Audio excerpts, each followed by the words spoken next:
Hello everyone, Katya here from The Functional Horse. In today's video, I would like to talk a little bit about one of my absolute favorite subjects, fascia. Fascia has become a huge buzzword in the bodywork community, both in the human and the equine world. Its importance was long overlooked, but now we are realizing that it actually plays a huge role in the way we move, and the way we perceive the sensations in our body, the way we perceive our surroundings. And it is a very, very important tissue. So this is going to be a very basic video, just giving you a general overview about what all the hype is about. So we'll get more into the nitty-gritty details in later videos. So we mostly know fascia as the tissue that wraps around muscles. Basically the white stuff that you cut away when you're preparing chicken or meat. But it's so much more than just wrapping paper. It can be found literally all over the body. And it is becoming clear that fascia is much more than just a passive structure. In fact, it actively facilitates planning and executing movement. So a well-functioning fascial system is a prerequisite for the body, for the horse's body and the human body as well, to be moving in a healthy and efficient way. So put simply, fascia is connective tissue that surrounds every muscle fiber, every muscle, and every organ, every bone. It's everywhere.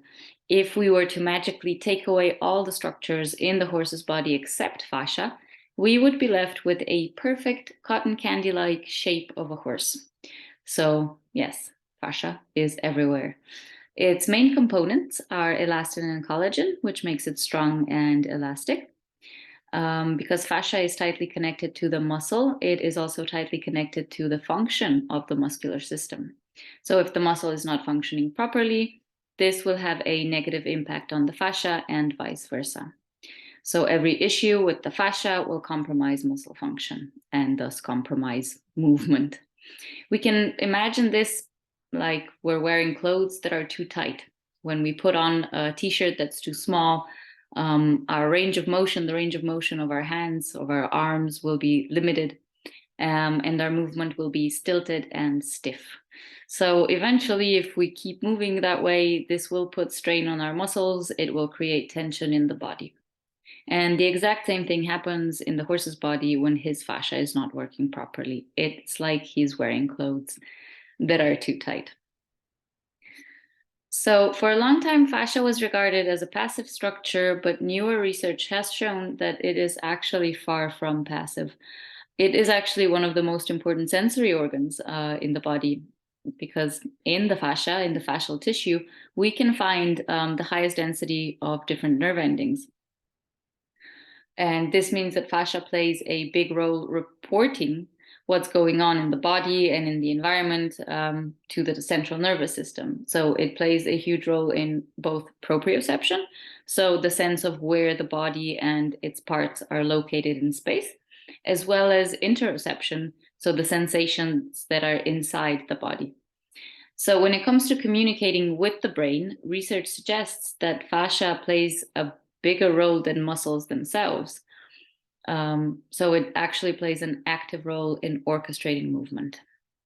Fascial dysfunction doesn't only lead to loss of range of motion from a mechanical point of view, it leads to impaired communication between the peripheral and the central nervous system. So then if the brain gets faulty information about where the body parts are located, it will have a harder time making good decisions about how to create a healthy and efficient way of movement. So, like we said, fascia surrounds every muscle, meaning that the fascia surrounding one muscle will always be in touch with the fascia surrounding another muscle.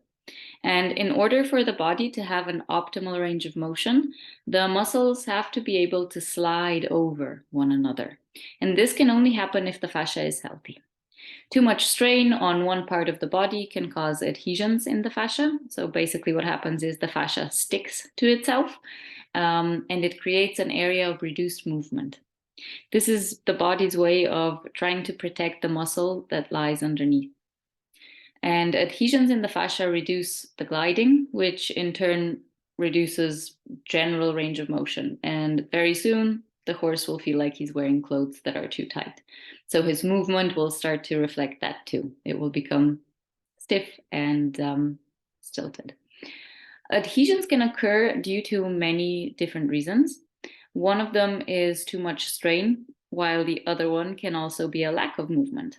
So, in order for fascia to maintain its function, it needs to be well hydrated. And the way it gets hydrated is through movement.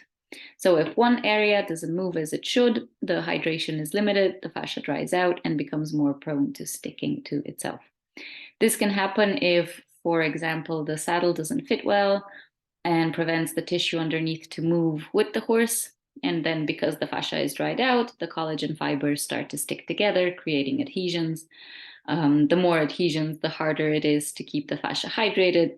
And all of a sudden, we have a vicious cycle. Um, Fascia is very susceptible to stresses placed on it, and it will change quite fast, either for the best or the worst. Because of this, we can make positive changes in the fascia in a relatively easy way. By using simple bodywork techniques for releasing tight fascia, we can resolve minor issues and prevent new ones from occurring. Fascia will respond to sustained pressure by kind of changing its state. So it literally becomes more liquid and therefore more pliable. And in this way, myofascial techniques will have a huge effect on the overall balance of the body. Techniques for addressing the fascia are slightly different to those addressing the muscle tissue. They are mostly held for longer, they are gentler, and they can vary in depth. Because they are gentler, horses have generally an easier time accepting them, and there is less concern about potentially doing any harm. So anyone can learn some basic fascial techniques. Using myofascial techniques is an easy and gentle way to keep your horse healthier and also act in a preventative way. But probably the most important way in which to achieve positive change in the fascia is to make sure our training is fascia friendly. And fascia is all about diversity. Even if we're competing in a specific discipline or focusing on one specific discipline, adding some variety into our training will make the fascia happy. If we keep asking the horse to repeat the same movement patterns, to have the same head and neck position, to work in the same posture over and over, his fascia will adapt to this repetitive training by creating adhesions. And these adhesions will make the repetitive movements easier and the other movements harder. Now, obviously, this creates limitations in movement and it also reduces joint range of motion. So, in practice, when we are teaching a horse a new movement or a new maneuver, this will become more difficult because it's something that he is not used to, something that his fascia is not used to. So, a better way to keep the horse healthy is to vary the training. You can work him on different surfaces at different speeds, teach him a varied range of exercises, allow him to change his head and neck position during training, change his posture, allow him to stretch out, and never forget to take frequent breaks. Those are important too. So if we vary the work, fascia will have to adapt to every new movement, to every change in position. And this constant change will help keep it pliable and elastic. Another way to reduce adhesions and restore function is stretching. By adding gentle stretches to your work routine, you can help keep the fascia hydrated and functioning well. Another thing that is crucial but often overlooked is also rest. A lot of positive changes happen in the tissues during the time of rest. The muscles regenerate, they become stronger, and the fascia rehydrates.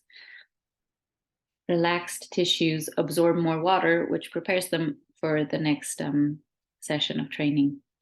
And if we don't provide enough rest for the fascia, it will start to become less and less hydrated, which leads to trouble. So rest is important during the training. So giving the horse small breaks in between the work and also in between trainings. But the important thing here to note is that rest between trainings should not be box rest. Box rest is counterproductive to fascial health. Rest between trainings means spending time in turnout, on pasture, with the opportunity to move, preferably over varied terrain, and to engage in free movement. So, in summary, fascia is an incredible type of connective tissue which surrounds all muscles, organs, bones, everything in the body. It helps transmit mechanical forces through the body, and by doing so, it makes movement more energy efficient. It also plays a huge role in sensing where the body and its parts are located and is crucial for good coordination. Repetitive movement or a lack of movement creates adhesions, which limit range of motion and creates a vicious cycle of dysfunction.